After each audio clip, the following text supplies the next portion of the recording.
Boa noite, queridos amigos, queridas amigas, para mais uma semana em que nós vamos, a partir de agora, nos debruçarmos sobre mais um capítulo do nosso livro tão querido, Nosso Lar, no nosso estudo, Conhecendo o Nosso Lar. Se você está chegando agora no nosso estudo, nós estamos partindo para os últimos 4 capítulos. Se você nos acompanha há algum tempo ou desde o começo, nós vamos finalizando essa obra muito especial e eu já estou falando assim desde agora dos últimos 4 capítulos, que é para a gente ir curtindo capítulo a capítulo, né, como se fosse uma espécie ali de grande finale, a nossa jornada de conhecimento, analisando essa obra-prima que André Luiz nos legou no intuito de nos dar mais espiritualidade. Então, para aqueles que porventura estejam nos conhecendo nesse estudo, acessa lá no canal, no YouTube do Conhecendo o Espiritismo, a playlist Conhecendo o Nosso Lar, e você vai ter acesso a todos os capítulos anteriores, bem como as lives de perguntas e respostas, que são sempre feitas no primeiro sábado de cada mês. Então, o capítulo de hoje, como nós falamos, capítulo 47, A Volta de Laura. Vai ficando estranho a cada semana, porque parece que todos os capítulos são meus capítulos preferidos, mas assim como o capítulo anterior, eu também tenho um carinho muito particular por esse capítulo, porque de todos os capítulos da obra, ele é o que mais vai nos dar ensejo de vermos o fenômeno da morte por uma outra perspectiva. E ninguém vai morrer, ninguém vai desencarnar nesse capítulo. Não é a análise de alguém que está desencarnando. A análise que é feita, ou o relato que é feito, é sobre a reencarnação de Dona Laura. Mas eu vou explicar ao longo do nosso estudo por que isso dá tanto ensejo assim para a gente repensar o nosso olhar sobre o fenômeno da morte. Essa é a primeira grande lição que esse capítulo nos dá. A segunda é sobre o nosso sentimento a respeito da oportunidade que a reencarnação nos dá. Então, se nós vamos ver aqui a perspectiva de quem está reencarnando, o que sente, como analisa essa vivência, ela vai nos ajudar, talvez, a enriquecer e a ressignificar o nosso olhar para nós que já estamos com a reencarnação em trânsito, digamos assim. Além de outros pontos muito importantes que o capítulo vai nos dar ensejo de refletir. Então, nós te convidamos a vir conosco nessa aventura de conhecimento a respeito do que o capítulo 47 da obra Nosso Lar pode nos legar. André Luiz vai começar narrando uma reunião, um momento festivo para as despedidas ali quando da partida de Dona Laura. E só esse fato já deve chamar a nossa atenção. Porque vejam só, reencarnar é um fenômeno de separação daqueles que nós amamos. Assim como a morte de quem está reencarnado e volta para o mundo espiritual. A morte do corpo físico, a desencarnação. Talvez com algumas diferenças. A desencarnação é quase sempre, e é importante que se ressalte isso, quase sempre feita sem aviso prévio. Às vezes tem aviso prévio. Quando é uma doença de longo curso, Nós temos tempo de ir processando essa despedida, se soubermos fazer bom proveito. E o próprio Espírito que faz esse processo, também na condição daquele que vai lutando contra a doença, ele tem a oportunidade de internalizar melhor essa volta para casa, digamos assim. Mas talvez com essa diferença de que na desencarnação quase sempre não há aviso prévio, na reencarnação quase sempre também o espírito está muito consciente desse retorno e, portanto, tem maiores possibilidades de processar esse momento e se despedir daqueles que ficam no mundo espiritual. Gente, eu sou fascinado por essa inversão de posição. Porque, vejam bem, quando a gente desencarna, a gente reencontra amores, a gente faz novas amizades, lembra de amores antigos de encarnações que talvez tenham nos apoiado nessa nossa última jornada, convive com eles e chega um momento em que a gente tem que retornar para a Terra. E isso implicará em uma separação momentânea, tal qual o processo de desencarnação nos impõe.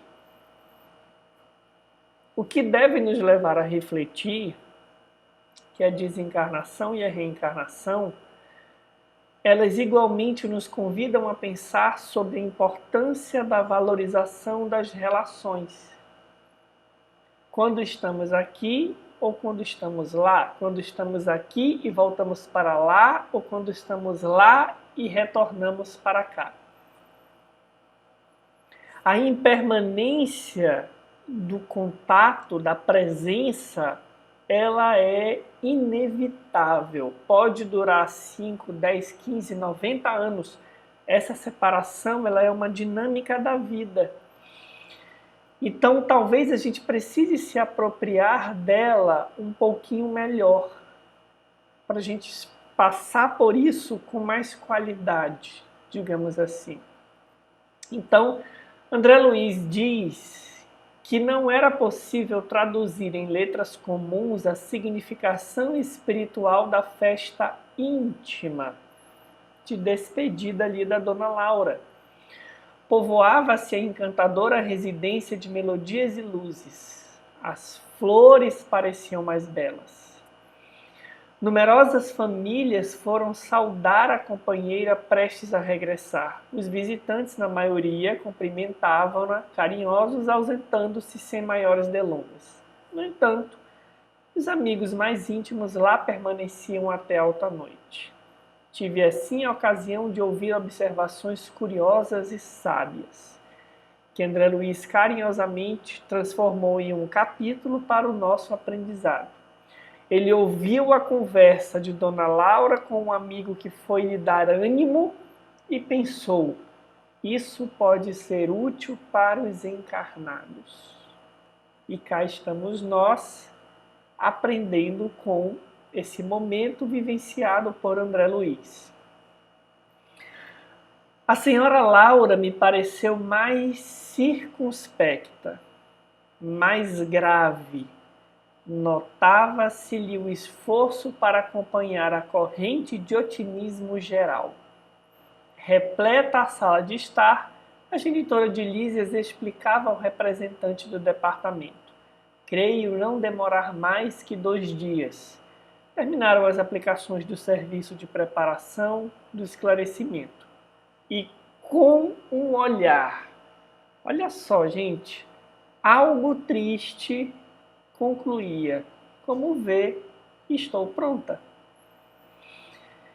Circunspecta, semblante grave, olhar algo triste. Talvez pareça estranho para a gente, principalmente se falando de Dona Laura, que tem tantos méritos de serviço, esse estado de alma. Talvez isso soe estranho para a gente. Mas comecemos a pensar o que sente alguém que parte para uma proposta de renovação na Terra, passando pelo processo do esquecimento necessário. Paremos um momento para avaliar isso. Como é que a gente se sentiu? Eu não vou nem dizer como é que a gente se sentiria. Como é talvez que a gente se sentiu antes de virmos para essa jornada? A gente saltou aqui alguns pedaços, onde Dona Laura fala dos receios, ressalta o apoio dos amigos, que ela está ciente, mas fala dos seus receios. E aí o ministro Genésio diz: ora essa, não se deixe levar por conjecturas. Precisamos confiar na proteção divina e em nós mesmos. O manancial da providência é inesgotável. É preciso quebrar os óculos escuros que nos apresentam a paisagem física como exílio amarguroso. Não pense em possibilidades de fracasso. Mentalize sim as possibilidades de êxito. Além do mais, é justo confiar alguma coisa em nós outros. Maravilha isso, seus amigos, que não estaremos longe no tocante à distância vibratória. Pense na alegria de auxiliar antigas afeições. Pondere na glória imensa de ser útil. Então o ministro Genésio vai tentar aqui reverter esse estado de ânimo de Dona Laura. A partir da fala dele, é possível inferirmos que ela pensava na separação daqueles que ficavam, nas dificuldades que um processo reencarnatório impõe. Quando ele fala, por exemplo, de ver a encarnação ou de não ver a encarnação como exílio amarguroso, é a isso que ele se refere.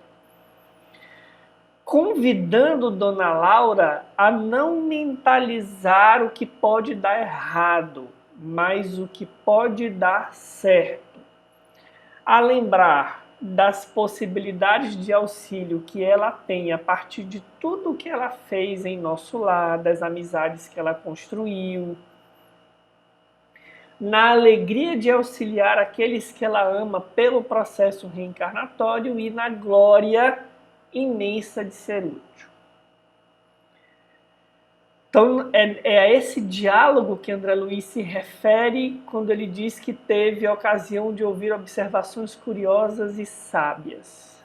Prossigamos. A gente vai fazer uma pausa aqui na sequência do texto, porque eu quero destacar um elemento importante. Esse trechinho aqui, que eu vou interpor entre esse diálogo, ele está um pouco mais para o final, mas eu achei que era pertinente colocar ele aqui nesse momento. O ministro Genésio diz assim: e não podemos esquecer que Laura volta à Terra com extraordinários créditos espirituais. Ainda hoje, o gabinete da governadoria forneceu uma nota ao Ministério do Auxílio, recomendando aos cooperadores técnicos da reencarnação o máximo cuidado no trato com os ascendentes biológicos que vão entrar em função para constituir o novo organismo de nosso irmão. Olha que coisa interessante. Pelos méritos, pelos créditos espirituais que Dona Laura tem por todo o serviço prestado na colônia, o gabinete da governadoria enviou uma nota ao Ministério do Auxílio recomendando aos técnicos que providenciam o processo de reencarnação de Dona Laura o máximo cuidado no trato com os ascendentes biológicos que vão interferir na constituição do corpo que Dona Laura vai vestir, ou seja, problema de hereditariedade. E aí ela diz, é verdade, pedi essa providência para que não me encontre demasiadamente sujeita à lei da hereditariedade. Tenho tido grande preocupação relativamente ao sangue. E aí surge então essa dúvida, Marcelo, o espírito pode participar desse processo de escolha do corpo, alteração de fatores, elementos? Lá no Livro dos Espíritos, em 2 questões, nós vamos poder analisar um pouco esse elemento. Na questão 334, pergunta-se aos imortais: há predestinação na união da alma com tal ou tal corpo, ou só a última hora é feita a escolha do corpo que ela tomará? Está predestinado ou só no último momento é feita essa escolha? Ou seja, dá ou não dá para alterar? Os espíritos dizem: o espírito é sempre designado de antemão para um corpo que está se formando. Tendo escolhido a prova a que queira submeter-se, pede para encarnar. Ora, Deus, que tudo sabe e vê, já antecipadamente sabia e vira que tal espírito se uniria a tal corpo. Então vejam, o espírito é designado de antemão a partir das provas que ele queira viver, determinada doença, determinada dificuldade física, determinado contexto socioeconômico, por exemplo, cultural, enfim. Esse corpo vai ser destinado ou não a ele pela providência divina. Na 335, um desdobramento dessa resposta, Kardec pergunta: cabe ao espírito a escolha do corpo em que encarne ou somente a do gênero de vida que lhe sirva de prova? O espírito escolhe o contexto que ele quer vivenciar como prova, expiação, ou ele pode escolher também o corpo? Os espíritos respondem: pode também escolher o corpo, porquanto as imperfeições que esse apresente serão para o espírito provas que lhe auxiliarão o progresso, se vencer os obstáculos que delas lhe advenham. A escolha, porém, nem sempre depende dele, mas isso não obsta que peça que seu corpo seja tal ou qual. Então, olha que interessante o que a ciência espírita traz para a gente. O espírito pode participar do processo de escolha do corpo. Não fica claro aqui, pelo contexto de Dona Laura, se esse cuidado, essa preocupação com relação aos fatores hereditários relativos ao sangue são porque ela precisa ou não precisa vivenciar um processo de prova nesse sentido. Mas fato é, e não é importante a gente saber isso, que a gente aprende que é possível participar desse processo. E outro dado importante: quanto mais méritos haja do espírito em questão de serviço, evolução, lucidez, maior será a possibilidade dessa participação. Como em todas as outras coisas que nós já estudamos nessa obra, quanto mais mérito, quanto mais lucidez, maior a possibilidade de escolha. Quanto menos mérito, menos lucidez, às vezes determinados contextos podem ser até impostos por Deus a determinados espíritos. Então eu queria trazer esse ponto importante aqui. Se gerou curiosidade em você, você pode aprofundar esse tema. Mas no geral é interessante essa informação que o capítulo nos traz. Porque nós podemos pensar que nós escolhemos determinadas características, facilidades ou limitações do corpo que nós habitamos, com vistas a quê? Ao nosso progresso espiritual. Às vezes a gente olha para o nosso corpo infeliz, insatisfeito, para determinada limitação, não sabe o que fazer com determinada facilidade que a gente traz, que não é inerente ao corpo, claro, não é isso que a gente está querendo dizer, mas os órgãos possibilitam a manifestação de determinado patrimônio do espírito imortal.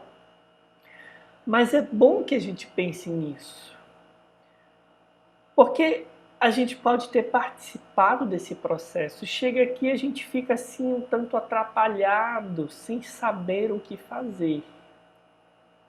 Importante reflexão para a gente. Retornando então para aquele diálogo, André Luiz diz: sorriu a senhora Laura, parecendo mais encorajada, e asseverou: tenho solicitado o socorro espiritual de todos os companheiros a fim de manter-me vigilante nas lições aqui recebidas. No entanto, meu caro ministro, tenho receio daquele ouvido esquecimento temporário em que nos precipitamos. Sinto-me qual enferma que se curou de numerosas feridas. Em verdade, as úlceras não mais me apoquentam, mas conservo as cicatrizes. Bastaria um leve arranhão para voltar à enfermidade. Justíssimas as preocupações de Dona Laura. Com relação ao esquecimento, nós já estudamos algo sobre isso. A literatura espírita nos explica claramente que é muito mais útil para o espírito esquecer do que lembrar. Nós nos veríamos às voltas com situações constrangedoras de lembranças de vidas anteriores que comprometeriam a tarefa que nós viemos realizar. Parece que é o contrário, né? Se eu lembrar, será mais fácil, mas não era. Porque quando a gente traz esse fator do esquecimento, a gente volta para o estado unicamente dos nossos méritos de querer fazer o bem ou não. Imagine você recebendo um filho no braço, lembrando que em encarnação anterior houve um homicídio relacionado a essa alma da sua parte ou da parte dele. Imagine você estabelecendo um laço conjugal, lembrando de uma briga por herança em vidas anteriores. Seria muito mais difícil refazer os caminhos. Então, a misericórdia divina nos dá a bênção do esquecimento. É claro que ela gera uma certa tensão naqueles que vão reencarnar. Mas para o processo reencarnatório é muito mais construtivo, digamos assim, que haja o esquecimento. E aí a Dona Laura usa uma imagem muito interessante. As feridas já estão cicatrizadas, mas um leve arranhão faz voltar a enfermidade. Mais uma vez eu destaco, convido vocês a refletir. Olha que interessante a preocupação dessa alma. O ministro Genésio, de novo, fez um gesto de quem compreendia o sentido da alegação e contra-argumentou. Não ignora o que representam as sombras do campo interior, mas é indispensável coragem e caminhar para diante. Ajudá-la-emos a trabalhar muito mais no bem dos outros que na satisfação de si mesma. E aí vem uma informação que a gente já explorou muito na nossa sessão de perguntas e respostas no sábado passado. O grande perigo, ainda e sempre, é a demora nas tentações complexas do egoísmo. O grande perigo é a gente encarnar e viver só pra gente. Olha o que o ministro está nos dizendo. A maior causa de falência na reencarnação é retornar e querer viver só para si. Só para a sua alegria, só para o seu conforto, só para o seu bem-estar. Aqui, tornou a interlocutora sensatamente. Contamos com as vibrações espirituais da maioria dos habitantes educados, quase todos, nas luzes do Evangelho Redentor. E ainda que velhas fraquezas subam à tona de nossos pensamentos, encontramos defesa natural no próprio ambiente. Na terra, porém, nossa boa intenção é como se fora bruxuleante luz no mar imenso de forças agressivas. O que ela está querendo dizer com isso, gente? Isso explica, em parte, o porquê que é preciso reencarnar. Quando nós estamos numa colônia como o nosso lar, a gente também já falou isso em estudos anteriores, tudo é favorável. Tudo conspira a nosso favor.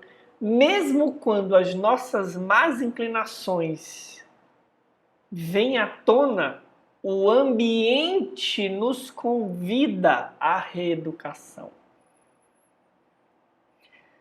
Há uma coerção, se é que eu posso me valer dessa expressão, porque o bem nunca coage, né? Mas há um impulso mais natural para o bem, digamos assim. Um impulso exterior. Quando nós reencarnamos, diz a dona Laura, as frágeis pretensões ao bem que nós trazemos são como que ameaçadas pelos muitos e infinitos convites que a Terra nos dá para vivermos apenas de forma egoísta, para os sentidos, para a matéria, esquecendo aquilo que nós viemos fazer. Pensemos nisso. Nós estamos encarnados para conquistar valores próprios. Fazer valer as nossas virtudes num meio que nos convida para outras coisas é realmente conquistar patrimônios espirituais. É muito fácil numa colônia espiritual ser gentil, amoroso, cooperativo. É a mesma coisa que a gente diz do centro espírita. É mais fácil no centro espírita, quando passa do portão para casa, para rua, para dirigir, para conviver no trabalho, aí é mais desafiador. A gente perde aquela psicosfera favorável. Por outro lado, isso é necessário. Porque aí nós estamos com os nossos recursos reais. Nós não poderíamos ser avaliados por atitudes que são quase que impulsionadas por um ambiente favorável. É preciso levar patrimônios reais. É preciso que sejam construções nossas. Então, isso nos ajuda a entender um pouco a fala de Genésio quando ele diz assim: não pensemos a encarnação como um exílio torturante. A gente pode colocar a visão de Genésio nesse prisma. Nós nascemos para voltar com patrimônios nossos. No sentido de que mesmo que estejamos aqui em nosso lar, no umbral, em qualquer lugar, nós conseguiremos agir conforme a lei de Deus, conforme o que o Evangelho nos solicita. E cada dia que nós abrimos os olhos é uma oportunidade única de angariar novos patrimônios. Isso nos faz sentir imersos na misericórdia divina. E de repente esse clima pesaroso vai sendo superado, como a dona Laura vai superar aqui esse clima um tanto pesaroso. Com relação a essa fala de dona Laura, o ministro Genésio diz: não diga isso. Não dê tamanha importância às influências das zonas inferiores. Seria armar o inimigo para que nos torturasse. O campo das ideias é igualmente campo de luta.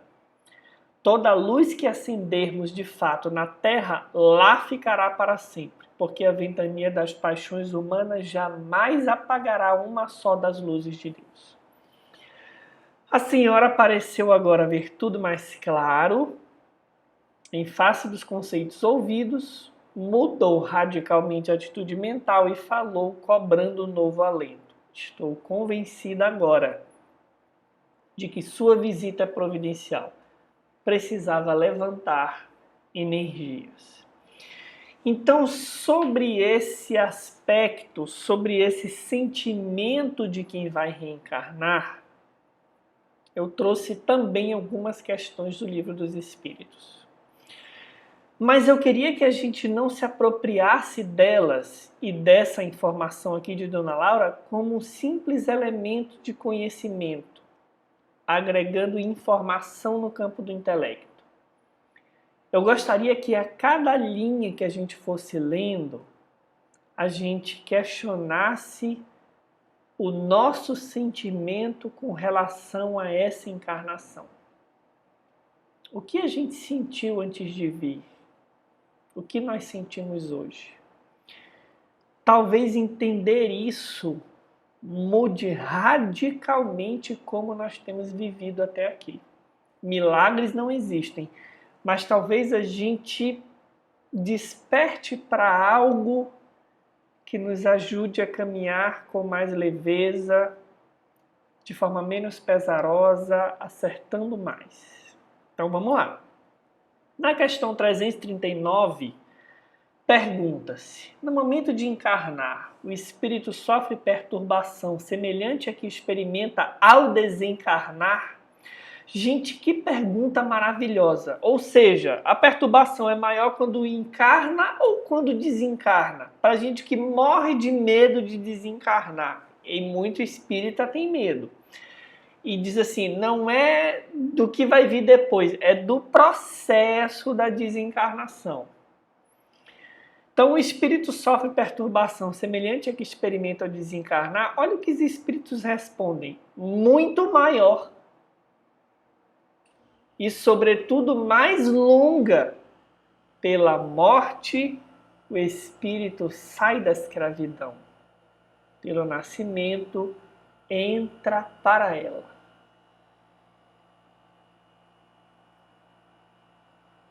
Vamos. Eu dou esses silêncios propositais para a gente digerir a informação.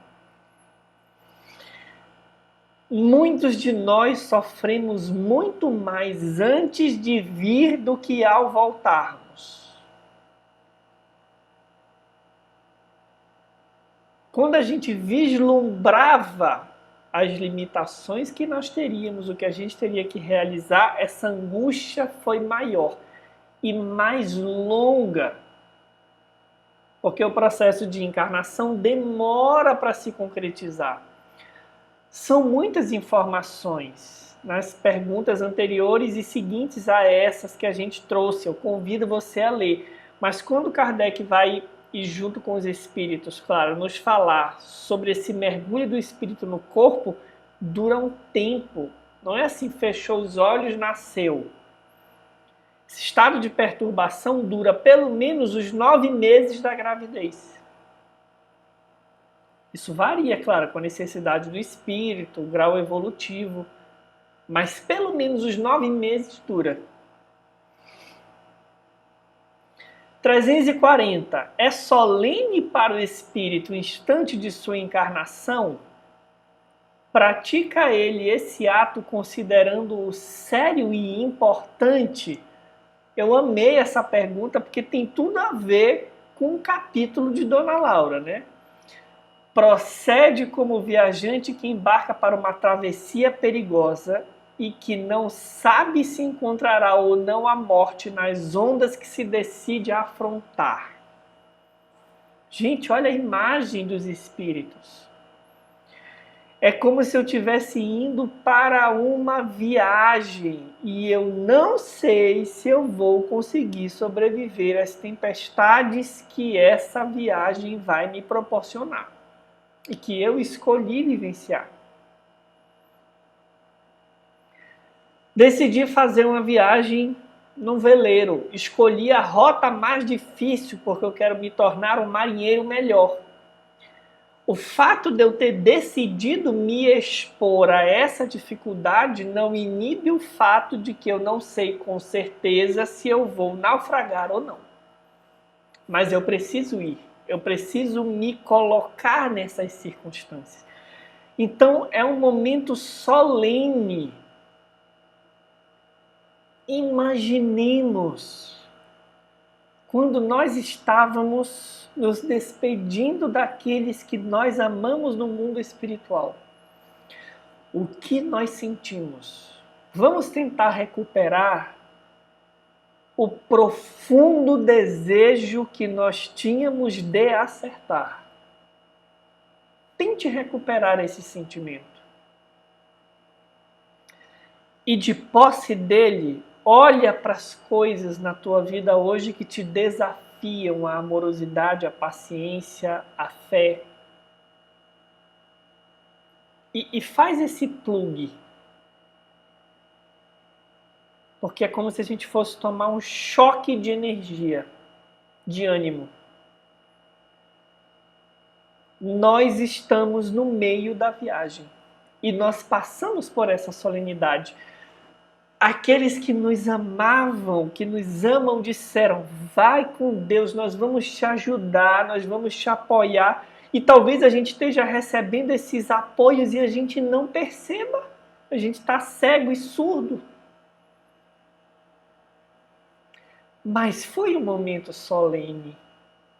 E talvez, como aquela pessoa que, vivendo as agruras de uma profissão, abre o álbum de fotos e vê a solenidade da sua formatura, se emociona e se enche de ânimo para o desempenho da sua profissão, nós possamos, lendo isso aqui, nos encher de ânimo para as tempestades que nós vivemos hoje e que foram desejadas por nós quando nós embarcamos nesse porto da reencarnação, nessa solenidade.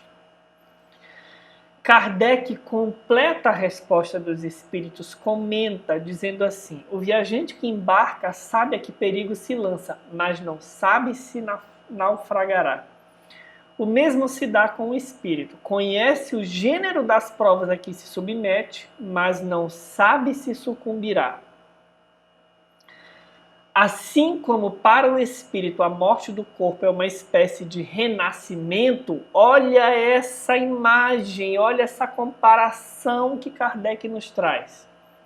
Assim como para o espírito a morte do corpo é uma espécie de renascimento, desencarnou, está renascendo no mundo espiritual. A reencarnação é uma espécie de morte, ou antes de exílio, de clausura.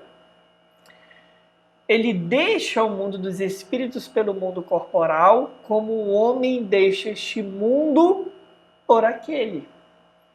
Sabe que reencarnará, como o homem sabe que morrerá, mas como este, com relação à morte, o espírito só no instante supremo, quando chegou o momento exigido, tem consciência de que vai reencarnar. Então, qual do homem em agonia, dele se apodera a perturbação, que se prolonga até que a nova existência se ache claramente formada. A aproximação do momento de reencarnar sente uma espécie de agonia. Aí a gente entende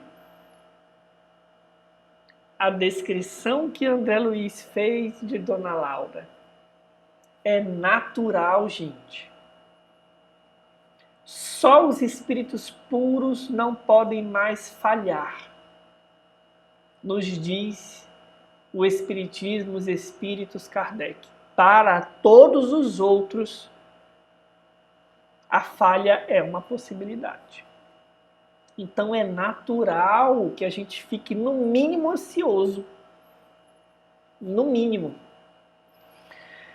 Na incerteza, 341, na incerteza em que se vê quanto às eventualidades do seu triunfo, nas provas que vai suportar na vida, tem o espírito uma causa de ansiedade antes da sua encarnação? A palavra que a gente usou agora. De ansiedade bem grande, pois que as provas da sua existência o retardarão ou farão avançar conforme as suporte. Por fim, 342. No momento de reencarnar, o espírito se acha acompanhado de outros seus amigos que vêm assistir à sua partida do mundo incorpóreo, como vem recebê-lo quando para lá volta? Depende da esfera que pertence. Se já está nas em que reina a afeição, os espíritos que o amam acompanham-no até ao último momento, como no caso de Dona Laura. Animam e mesmo lhe seguem muitas vezes os passos pela vida fora. Nós estaremos contigo, nós manteremos contato por esse mundo de vibrações, dizem os amigos de Dona Laura para ela. Então vamos pegar tudo isso, gente, e pensar a nossa atual encarnação.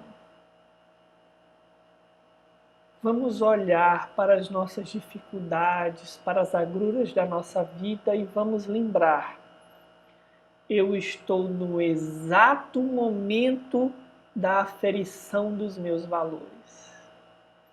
No exato momento do teste, da prova.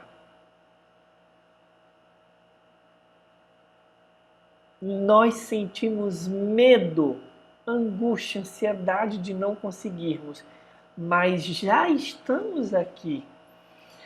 E talvez um livro como esse, a oportunidade do conhecimento do Espiritismo, um espaço de estudo como esse, seja alguém que a gente ama muito dizendo agora pra gente: lembra que você pode sim acertar. Recobra o teu ânimo. Nós estamos contigo. Nós estamos pelo estudo te lembrando o que você viveu ao partir para essa jornada. Esquece o medo, a ansiedade. Você já está aí. A vida já te conduziu para onde você precisava. Realiza o trabalho que você precisa fazer. E ânimo. Se nós juntarmos isso ao momento planetário que a gente vive, meus amigos, nós vamos ver o quanto preciosa é essa oportunidade que nós estamos vivendo. Não estamos convidando ninguém aqui a se sublimar em uma encarnação ou a virar uma espécie de herói. Não. Pequenas coisas, como nós falamos nas perguntas e respostas do sábado passado. Grandes movimentações na seara do amor começam com pequenas coisas. Elejamos pequenas coisas. Um silêncio aqui, uma resposta mais refletida acolá, uma conversa que a gente reluta em ter. Pequenas atividades domésticas, posturas no ambiente profissional, tudo isso são os testes que nós talvez tenhamos pedido para passar. O convite que nós fazemos aqui, profundamente marcados por André Luiz e pelos espíritos que nos trouxeram a codificação espírita, é esse. Viajemos para esse momento solene. e pensando no turbilhão de sentimentos que nós tivemos, despertemos a nossa lucidez, porque cá estamos. E não podemos perder essa oportunidade sublime. Para encerrar essa linha de raciocínio, eu trouxe aqui trechos de uma mensagem que eu adoro, de autoria do Espírito Lins de Vasconcelos, está lá na obra O Espírito da Verdade. O título da mensagem já é maravilhoso: Renascer e Remorrer. São tantos capítulos, gente, que eu não me recordo se a gente já usou alguns trechos dessa mensagem em estudos anteriores, mas se já usamos não tem problema, porque o conhecimento espírita é assim, ele volta e ganha outro colorido totalmente diferente. Renascer e remorrer. Agora que a gente já tomou posse desse momento solene que a gente passou para reencarnar, eu quero que a gente lembre que a gente vai remorrer. Remorrer. Nós já desencarnamos muitas e muitas vezes.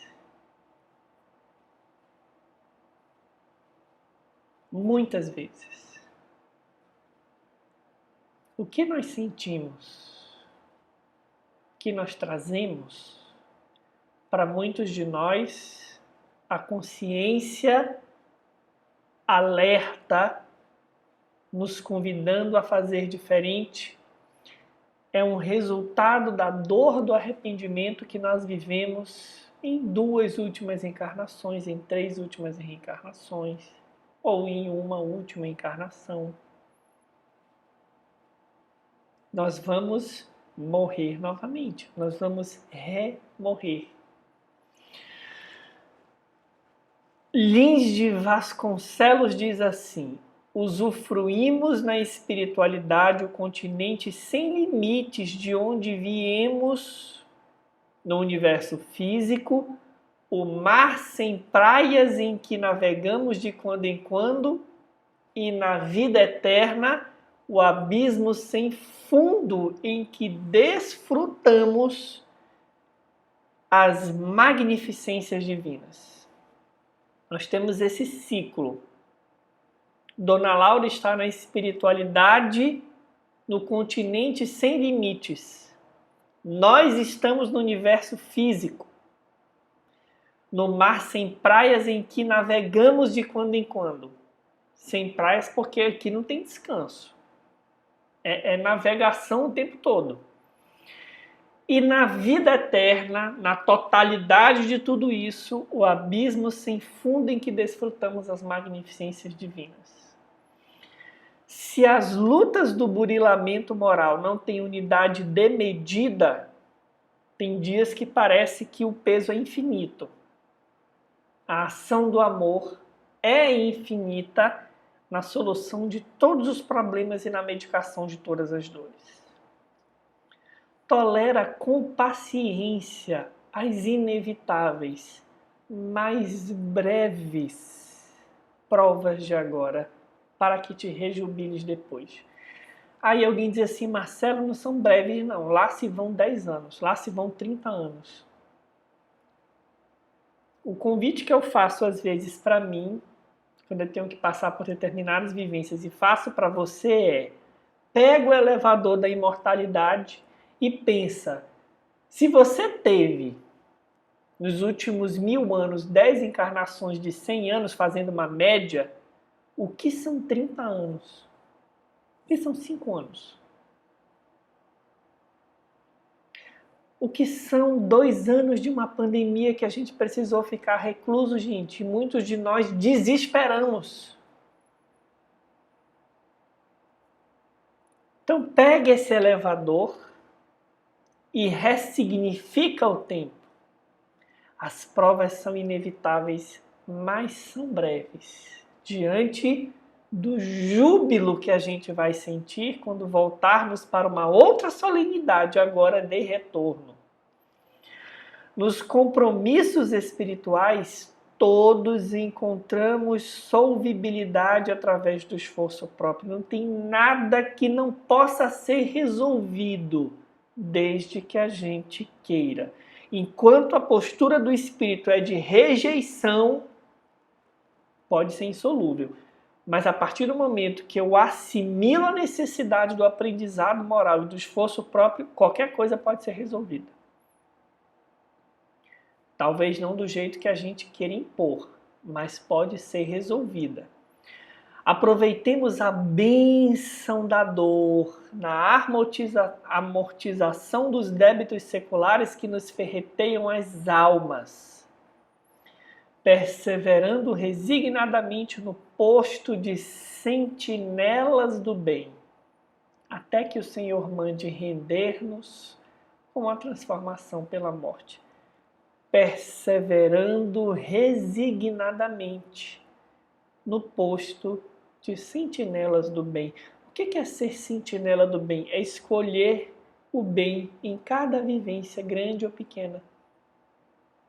Se alguém nos convida à maledicência, permanecemos no posto de sentinela do bem. Freemos a maledicência. Destaquemos o lado bom das coisas, das pessoas, das circunstâncias. Se alguém nos convida a uma situação antiética, escolhamos o bem. Se alguém nos convida à desistência, escolhamos a persistir um pouco mais. Sentinelas do bem. Até que Deus venha nos render com a transformação pela morte. E aí o melhor parágrafo de todos. Se há facilidade para remorrer, lembram dos espíritos falando que a angústia para desencarnar é muito menor do que a para reencarnar? Se há facilidade em remorrer, há dificuldades para renascer. As portas dos cemitérios jamais se fecham. Contudo, as da reencarnação só se abrem com a senha do mérito aurido nas edificações incessantes da caridade. Morrer é fácil, gente. Reencarnar é desafiador. Mas nós estamos aqui. Então vamos fazer por merecer. É uma construção diária. Não nos apoquentemos porque erramos de novo. Reformulemos os votos e continuemos. Porque aquele que já deseja acertar é praticamente uma fatalidade. Ele vai conseguir. E talvez esse processo de ainda errar faça parte da expiação, porque quem desceu muito fundo demora mais para subir, mas quem está decidido a alcançar o cume vai alcançar o cume. E alegria, porque nós já estamos aqui vivendo a oportunidade. Se a gente conseguiu passar pela solenidade do renascimento, vamos nos preparar para a solenidade do retorno, do remorrer. Construindo diariamente a nossa própria felicidade. Não nos importemos com os outros, não nos meçamos pelos outros, não julguemos os outros. Cada viajor sabe o tamanho das ondas que enfrenta. E cada barco tem um tamanho diferente. Auxiliemos, mas foquemos na nossa navegação, na nossa jornada. Lembrando que Deus e Jesus estão no leme. A gente encerra assim esse capítulo de hoje, pensando na nossa vinda, no nosso retorno com tudo isso. E semana que vem vamos para o capítulo 48. Vamos nos despedindo de André Luiz, de nosso lar, a cada semana, como se a gente estivesse assim nos últimos momentos de uma conversa maravilhosa, para que a gente potencialize esse aprendizado. Deixa aí as tuas dúvidas, tuas sugestões de tema, relatos, impressões. A gente leva tudo isso no primeiro sábado de cada mês para a nossa live de perguntas e respostas. Fiquemos todos com Deus. Um forte abraço e até o próximo sábado.